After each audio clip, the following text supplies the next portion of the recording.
All right, listeners, good afternoon. You're listening to Lament of Hope blog and podcast. I'm excited today because I'm speaking with Walter Robinson, who is editor at large at the Boston Globe, and he's been there for several decades. He's done investigative reporting, he's an editor now, he's done editing, reporting, a whole bunch of different things in the journalistic sphere. His name might be familiar because he led the investigative reporting for the Globe when they were covering the Roman Catholic clergy sexual abuse scandal, which I believe your team and you won a Pulitzer Prize for in 2003, right? That is correct, right? Yeah. So anyway, I wanted to, I've been blessed to be able to connect with him and find a day that we could talk. So, Walter, I'm first of all, thanks for your time. I appreciate it. Happy to chat.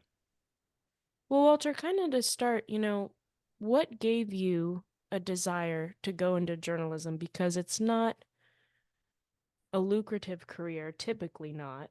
Um, and it's a lot of hard work, and you're meeting a whole bunch of different people. It's a really person-facing kind of job.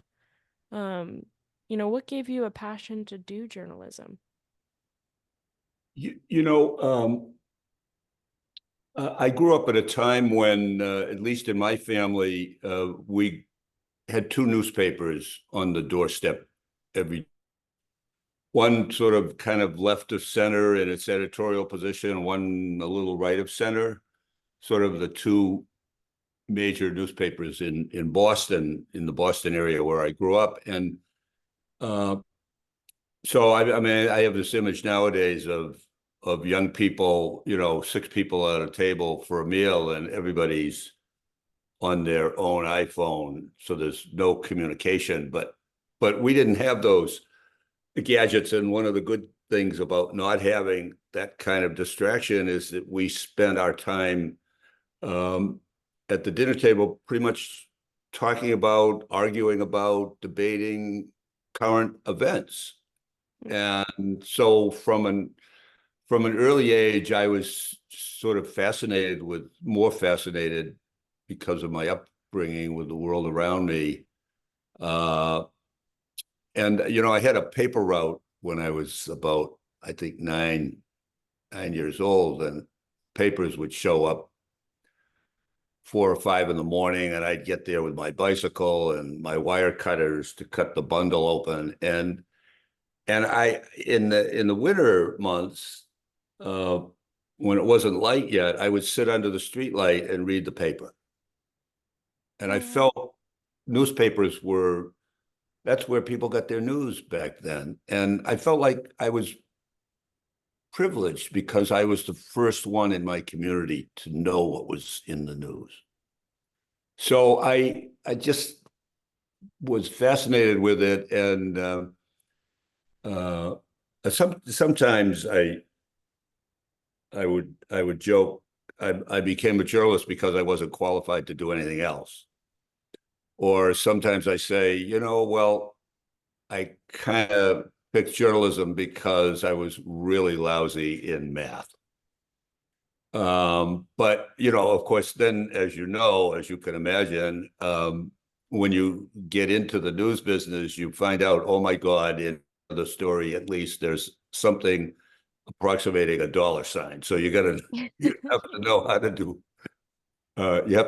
to do basic math and that sort of thing. So uh, I remember when I was a kid, I studied journalism for a little bit, and um, I remember there was a phrase about being a journalist that you got to occupy a front row seat on history.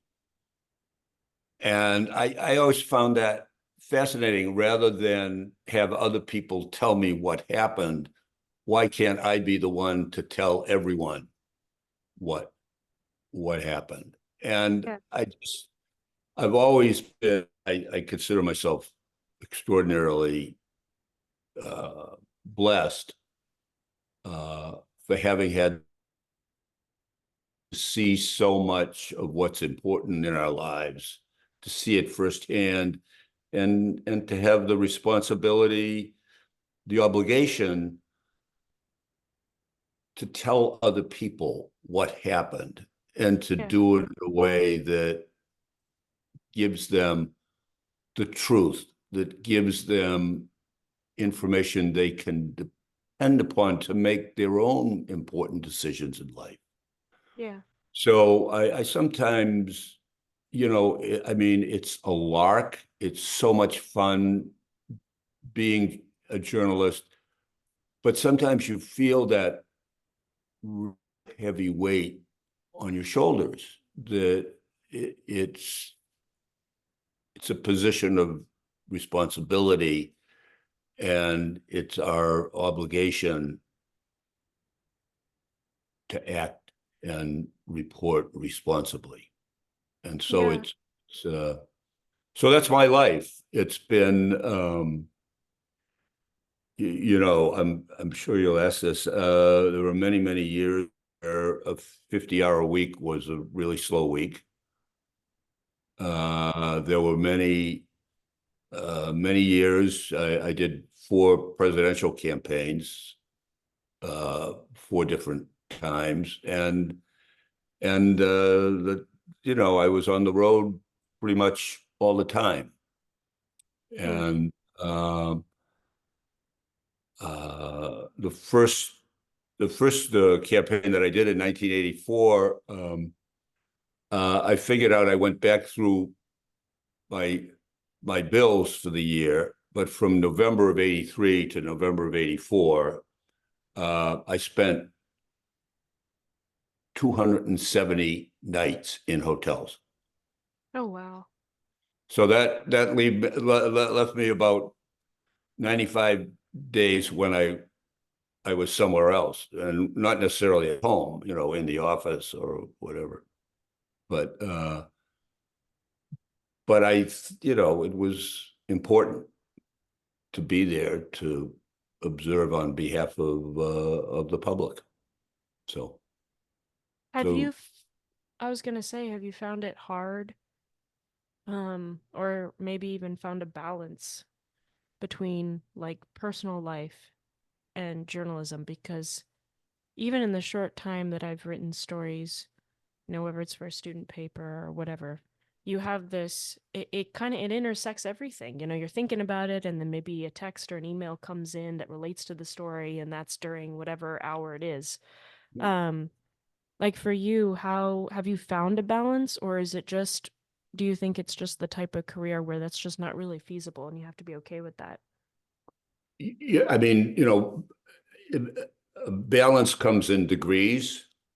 If you think of a children's park, the seesaw, I mean, where is the balance? So I think your point in the question about whether it's even feasible to achieve a good work-life balance and do good journalism, I think you're onto something there. I think it is.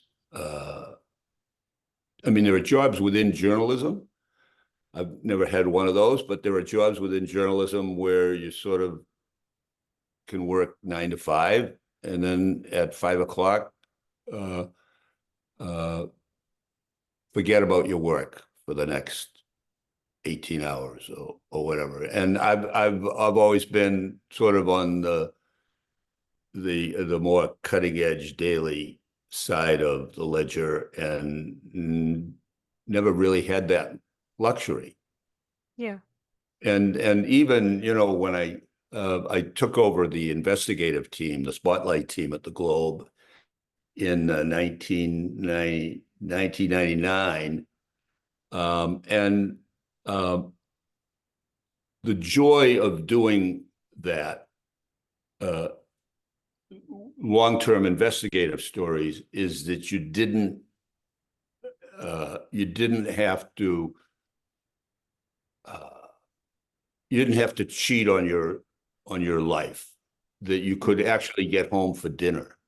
Uh, and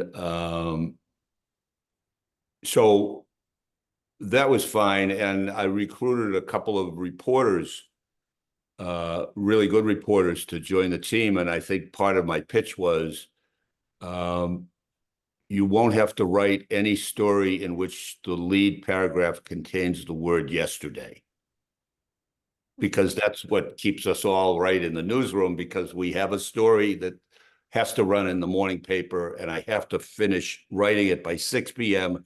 And God knows when the editor gets to it, it might be there till 8 p.m. So you get used to that over time, over years. And the idea of actually being able to leave your work at your workplace when the day is done is appealing. So I recruited these good reporters, promise, and then we pretty quickly got involved in investigating the Catholic Church.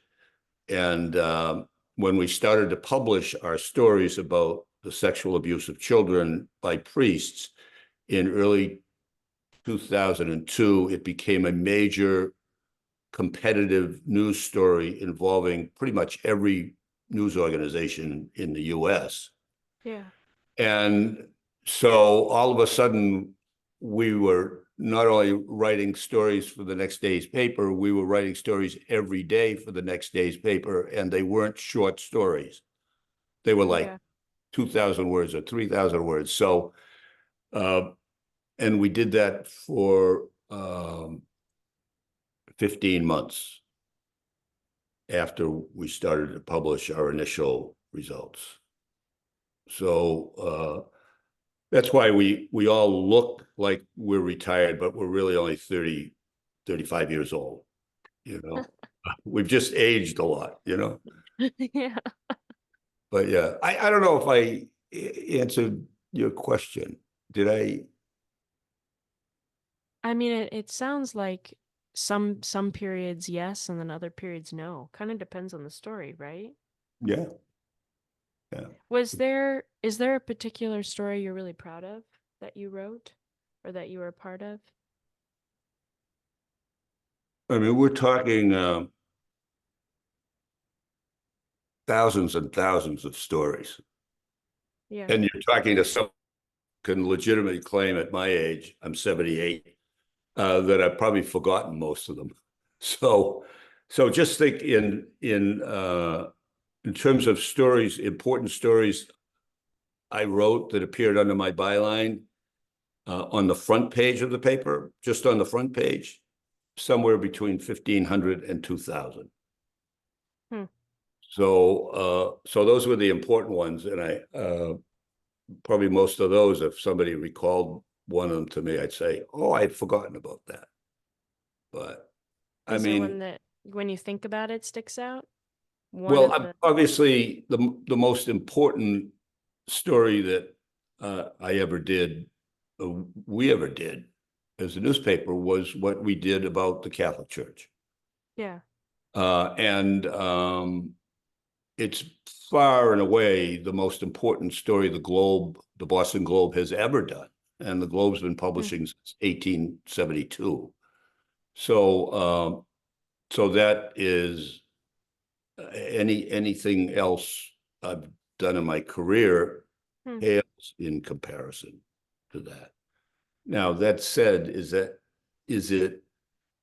the most challenging story I've ever done? No. Uh, did it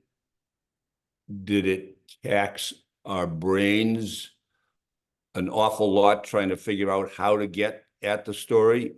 No. Was it a fun story to do? No, not at all. So, what depends, how do you value your journalism? Is it the story you remember best? Is it the story you were most proud of? Is it the story that was most difficult? Is it the story that had the biggest impact for the good? Hmm. So, to answer any of those questions requires some thought as to what it is what are we measuring, and Hmm. how are we measuring? Well, Uh, it seems like what you're saying with the Roman Catholic scandal, that would be maybe the most important. of course. Um, do you, challenging wise, I find that interesting that that wasn't the most challenging because I would think I'm, I mean, maybe in the sense there's a lot of information to find. I guess challenging also because you're exposing a church that has been revered for so long. So that in of itself is, I would think, challenging, especially if you or any of your team members were Catholic. Um, And we all were. yeah, I would think that would I be mean, but challenging in that sense. we all were raised Catholic. Okay. At the time we did our reporting, we were all sort of in the lapsed category.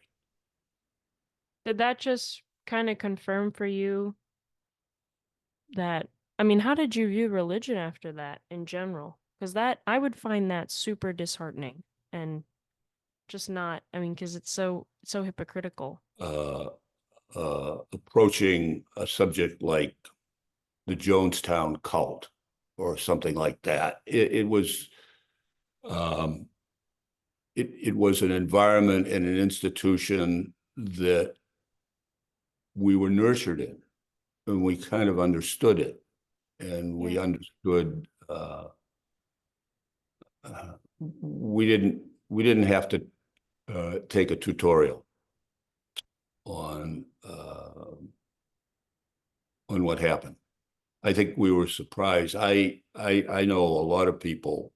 A lot of people know a lot of people who knew someone who was abused by a priest growing up, and Okay. lots of people. There were two members of the Boston Globe staff who were abused by priests who came forward to us after we started to publish our stories. And, very often when we talk to people about a particular priest, somebody would say, "Oh, everybody knew." Hmm. And I was always surprised at that. I happened to grow up in a parish, one of the very few parishes in the Boston Archdiocese, where no priest was ever credibly accused of abusing children. Wow. Okay. And given the reassignment record, particularly of priests who abuse children, that of the 350 parishes that the Archdiocese had a generation ago, probably 80 to 90% of them at one point or another had a priest assigned who was accused of abusing a child. So I don't know if I went off on a tangent on you on this one. Oh no, I was just gonna ask, at the time, how did you, like religion wise, did that put a really bad taste in your mouth? You didn't, or you just didn't really care? Like, how was it for you, um, to see, this large religious entity that so many people were pouring their hearts into, their finances into, and that were, taking advantage of the most innocent? Um, Yeah. like for you, how was that in relation to religion? Did that strike a chord for you? Were you surprised by that or not really? I think we and a lot of Catholics were uh, taken aback that this extraordinary institution, uh, this icon in our midst, that if you had to define the mission of the church, somewhere in there, the phrase love and care for children, it's in there. Yeah. It's and to find out that the children were there far, far too often, or the misdirected sexual pleasures of priests, and that the bishops and the cardinals knew all about it for decades, and their only goal was to keep it from the public. And I'm still astonished that that people that high up in that kind of an institution could ever behave that way. Yeah. And I think a lot of people, many of whom no longer go to church or no longer go to a Catholic church, have had the same reaction. I was perhaps a little closer. I didn't go to church, but I was pretty active as an alum of the Jesuit high school, which at the time was right across the boulevard from the Boston Globe. Okay.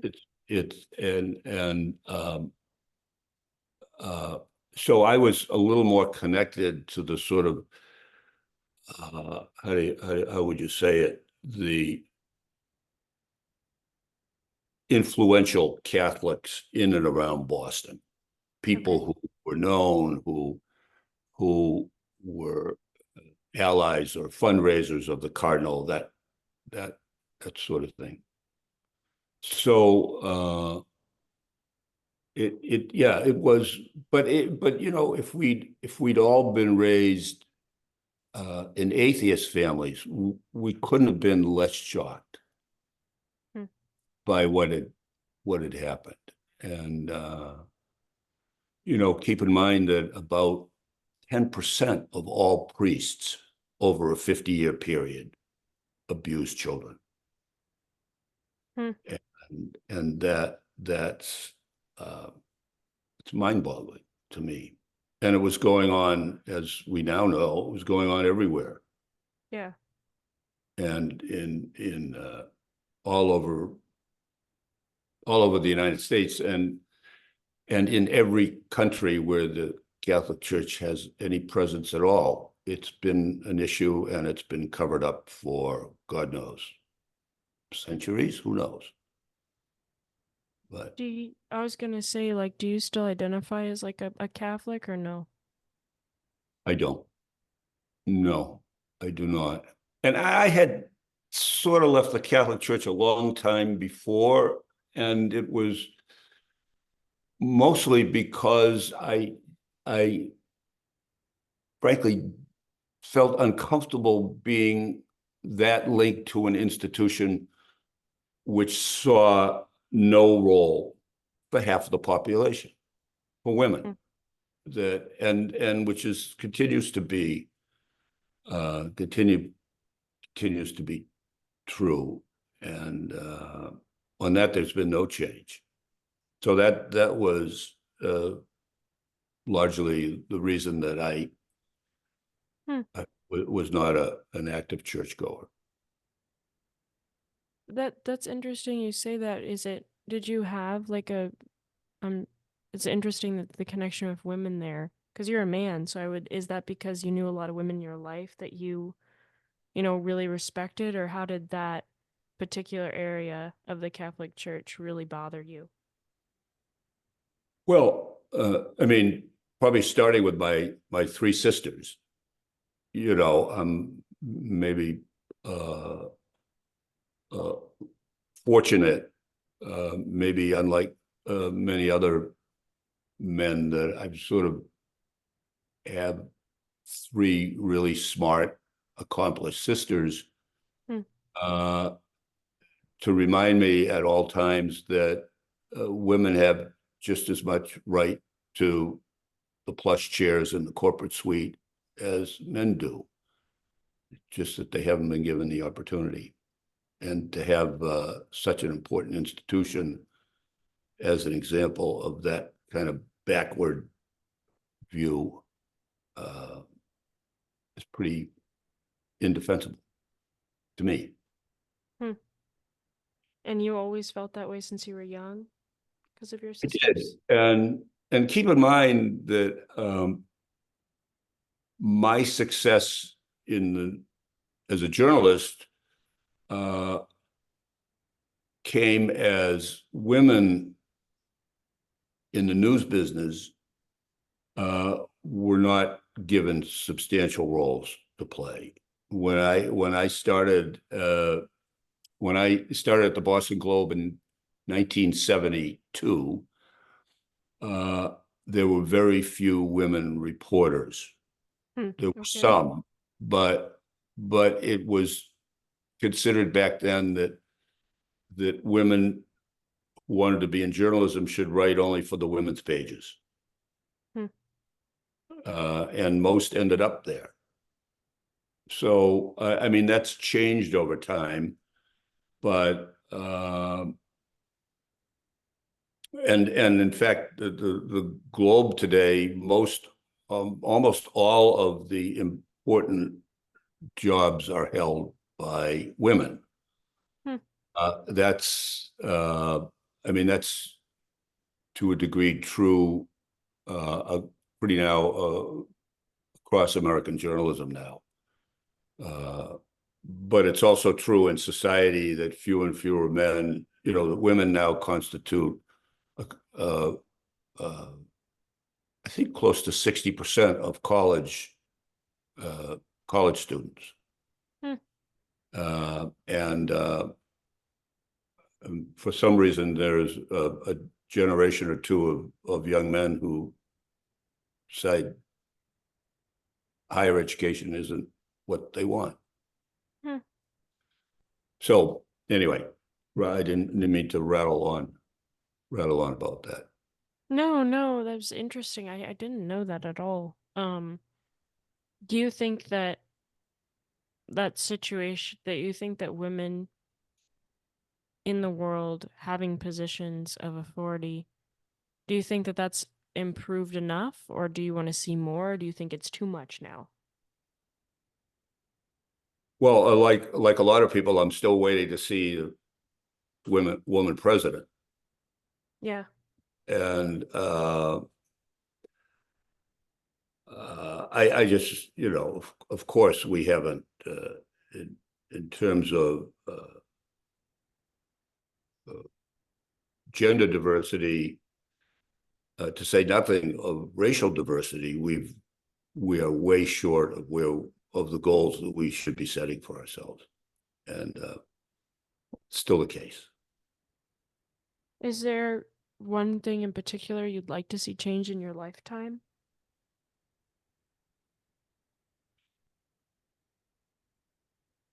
Well, one one thing. How about if I give you a long list? One thing I'd like to see, I remember when I covered politics, and I spent 7 or 8 years, about 8 years in our Washington bureau, and I covered the White House and Congress. And I did it at a time when things got done. And the reason things got done was because people and Republicans talked to Democrats and vice versa, and they might mock one another's positions publicly, but they were able to, for the common good, reach compromise behind the scenes. Yeah. And that's wholly lacking in our, I want to say, in our politics, but even in our society now. That Hmm. if you disagree with somebody nowadays, it's more accepted now not to disagree with their position, but to demonize the person. Yeah. And that goes on day in and day out. And any good study of the challenges to democracy, and there's one great book out there written, published about 5 years ago, called How Democracies Die. And when political opponents begin to demonize one another and therefore won't talk to one another, that's a bad omen for the sustainability of our democracy. Yeah. Are you involved a lot in, because I know you're editor at large, so I don't really know if you do much. Is that considered much writing, or is that more editing other people's work? Well, actually, in my case, it's more of an emeritus Okay. thing. I don't do much for the Globe. I give advice every now and then to younger reporters and editors, but uh, there's a fair number of people in positions of prominence that I hired when I was in charge of the local news operation in the 90s. So some of them still talk to me, but more and more the staff are people that I just don't know. So nowadays I'm spending my time uh, kind of ensconced in what is one of the bright spots in American journalism, maybe one of the very few bright spots, and that is I'm involved in nonprofit news startups Yeah. in communities that where the chain newspaper doesn't really do any journalism anymore. Hmm. So I'm on the board of one nonprofit, the New Bedford Light, uh, for almost 3 years, and has a new staff of 12 in a city of 100,000, and has really made a big impact. Hmm. And then the second one is the Plymouth Independent. Okay. And that's the one where you were talking about the voting? Yeah, where I mean, now all of a sudden, after years of effectively no decent journalism in this community, Hmm. uh, people know what's going on. Yeah. Uh, they know what the selectmen are doing. They know what the budget is. They know what issues the town meeting is going to consider. They know the expansion plans at the airport and the noise levels in the community. Hmm. This, people were in the dark for a long, long time, and now all of a sudden the sun is shining, and they're saying, "Oh my God, I like this town better," because I know Yeah. what's going on. Uh, Well, I was gonna ask, like, what do you think about journalism in general, like right now? Because, a lot of people I meet really do say journalism is, super hard right now. There are a lot of layoffs. There's really no need for journalists because we got all the online platforms and nobody wants to pay for subscriptions. So everyone's gonna start getting their news for, Instagram and Twitter and the social media stuff where they come up with the little bites for people to kind of know, okay, what's going on in the world in 5 minutes. Um, Do you what do you see the future of journalism being? Do you think it's gonna go back to people being really interested in what's going on in their local community, or is you think we are gonna just basically just be, an online format and there may be very few journalists because there's just so many opportunities now for anyone to be telling news. You just get a camera and you can talk about what's going on in your community, or you can get a camera and talk about world events. You can be a commentator if you want, and get your own subscribers. Um, what do you see the future of journalism being? well, first of all, you're right when you say that people don't want to pay for subscriptions and there's all this other information out there. But if you want good, reliable news, good, reliable journalists to go out and get it, and they don't work for free. Yeah. So I know a lot of people who say, "Oh, I don't want to pay for a Boston Globe subscription," which it's about $1 a day, but you can get cheaper deals. So what's $1 a day? I mean, people think nothing of going through the at the Starbucks or Dunkin' Donuts and spending $5 on a latte, Yeah.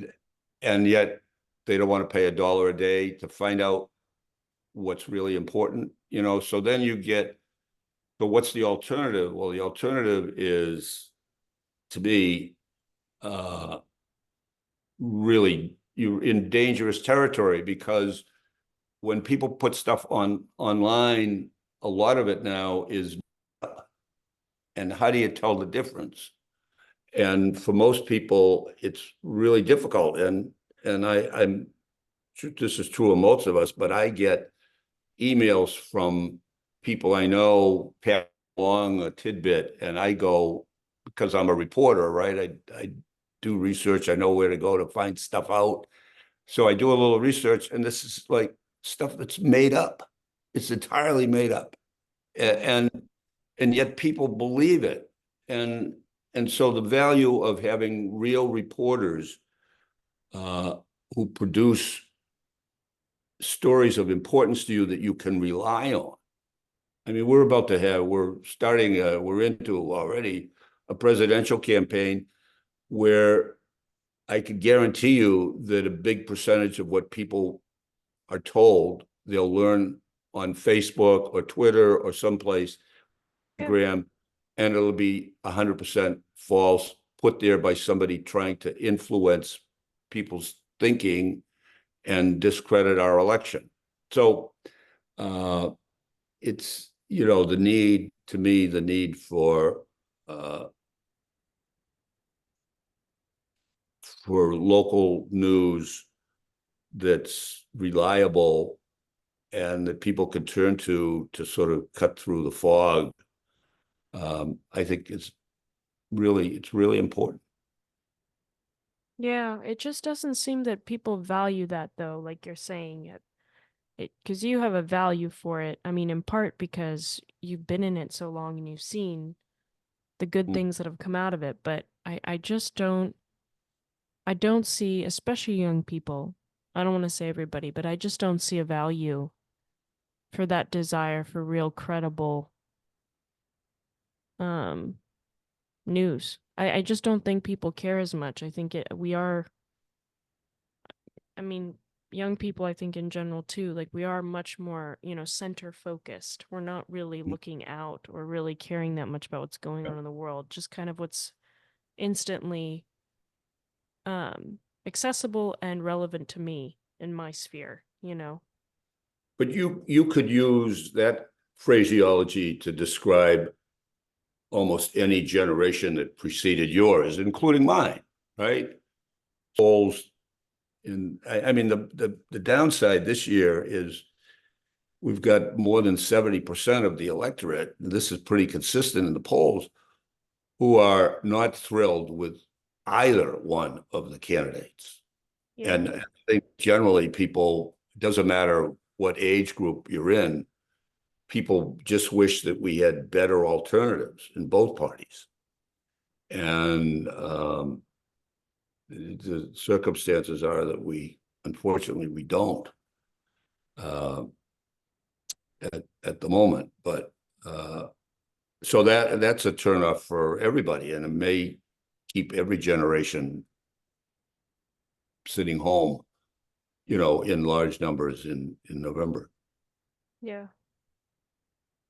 Well, I don't want to take up your time. I have one question for you, Walter, one last question. Um, what do you think is um what, aspect of your life, and it can be as a journalist or in your personal life, what are you most proud of that you've accomplished in your lifetime?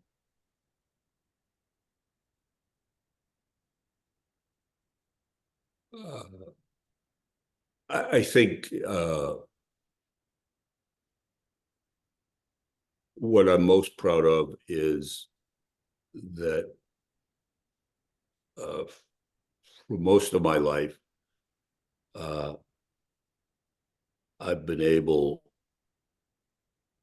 to do important journalism and to do it in a way that people trusted, people on both sides of any issue or any aisle, and that every now and then the journalism that I did uh, affected people's lives for the better. And I think no matter what you do, uh, that is a goal to aspire to. Uh, Mm. Having said that, I'd have to add that uh, there's no story I've ever done that I couldn't have done better. And so did I achieve my own goals? Some of them. Do I wish I'd done a lot better on some stories than I did? Of course I do. But on the whole, I'm pretty damn grateful for the life and the chances and the opportunities I've had. I mean, it's it's been a great ride in the sense that it's been personally rewarding, but I also think, as I said earlier, that I still feel that burden on my shoulders every time I approach a possible story. The importance of journalism, good journalism in people's lives. Yeah. Well, Walter, thank you so much for your time and for sharing. And again, listeners, I'm speaking to Walter Robinson, editor-at-large at the Boston Globe, and we've discussed journalism and some of the stories he's written, as well as his thoughts on journalism now. But Walter, it's really been encouraging, especially for me, getting to talk to someone who's been a journalist for so long. So thank you so much for your time. Well, thanks. I enjoyed our conversation. You're so welcome.